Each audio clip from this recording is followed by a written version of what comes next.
সংগ্রামিত ইতি জনতা, আজকে এই মহাসম্মেলনে লক্ষ লক্ষ মানুষের জনসমুদ্রে প্রমাণ করে এদেশের মানুষ আর তথাকথিত শক্তির শাসন ব্যবস্থা দেখতে চায় না।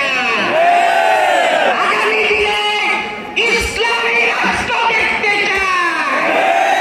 আগামী বাংলাদেশ হবে ইসলামের বাংলাদেশ। আগামী বাংলাদেশ হবে কোরআনী শাসন ব্যবস্থার বাংলাদেশ। আগামী বাংলাদেশ হবে ইসলামী জনতার বাংলাদেশ। সংগ্রামিত জনতা, যারা শরিয়া আইনকে বিশ্বাস করে না, যারা বলে কোরআনের সাথে রাষ্ট্র ব্যবস্থার কোন সম্পর্ক নেই, তাদেরকে আগামী নির্বাচনে বয়কট করতে হবে। এদেশের জাতির কোন কল্যাণ দিতে পারে না।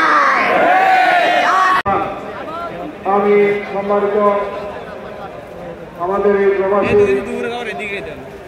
দায়িত্বশীল ব্যক্তিকে এই জনসমুদ্রে যুক্তরাজ্যবাসীর পক্ষ থেকে বক্তব্য রাখার ইসলামী দলসমূহের প্রতি উদাত্ত আহ্বান জানাবো। আমরা পিছনের সকল মতভেদ ভুলে গিয়ে, সকল ইখতিলাফ ভুলে গিয়ে এদেশে মানুষের জান মালের নিরাপত্তার জন্য সেই মদিনার সনদ হযরত মুহাম্মদুর রাসূলুল্লাহ সাল্লাল্লাহু আলাইহি ওয়াসাল্লাম কর্তৃক যে ইসলামী রাষ্ট্র ব্যবস্থা, সেই রাষ্ট্র ব্যবস্থা কায়েম করার জন্য আমরা মাঠে ঝাঁপিয়ে পড়ব ইনশাআল্লাহ। আমি আশা করি এই দেশের সমস্ত দল মত আগামী 19 তারিখে আমার চিকিৎসা লাগে পুলিশ কেস আমারে থেকে পালে দিয়ে দিয়েছে। আমারে শুক্রবারে সন্ধ্যার সময় ঢুকাইছে ঢাকা মেডিকেল, কিন্তু আমারে পুলিশ কেসে হেরা ঢুকাইতে পারতেছে না। থানা তো অনেক করতে হবে, আর আমার ঢুকাইবো। ঢুকানোর পরে আমার চিকিৎসা হবে, আমার চিকিৎসা হবে একটু লেট হবে। ডাক্তার লগে পরামর্শ করতেছে আমার চিকিৎসা লইব কি লইব না। করার জন্য তাদেরকে বাংলার জনগণ এতগুলো মায়ের সন্তান জীবন দিয়ে, রক্ত দিয়ে, ভোগ বিলাসিতা করার জন্য ক্ষমতার মস্তদে বসায়নি। আমি সরকারকে আহ্বান করব, অনুরোধ করব, আপনারা দৃষ্টি আকর্ষণ করেন,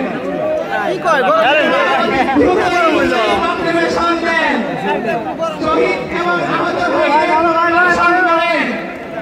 তা না হলে বাংলার জনগণের কাছে আপনারা প্রশ্নবিদ্ধ হবেন।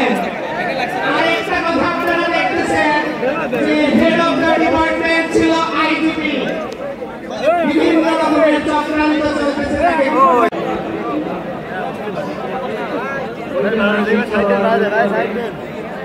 বাংলাদেশ জামাত ইসলামী কর্তৃক ঐতিহাসিক এই সমাবেশে উপস্থিত সম্মানিত সভাপতি, উপস্থিত নেতৃবৃন্দ এবং দেশের পক্ষ থেকে আগত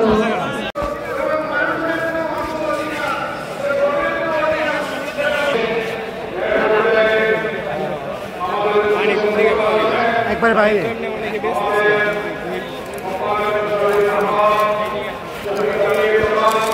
সংগঠন কর্তৃক আয়োজিত আজকের এই সমাবেশের সংগ্রামী সভাপতি, বাংলাদেশ জামাত ইসলামের সংগ্রামী আমিরের জামাত, মানবতার ফেরিওয়ালা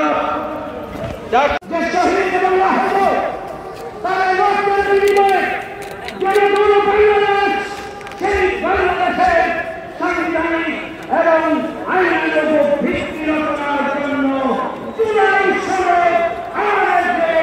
অবশ্যই স্বাক্ষর করতে হবে।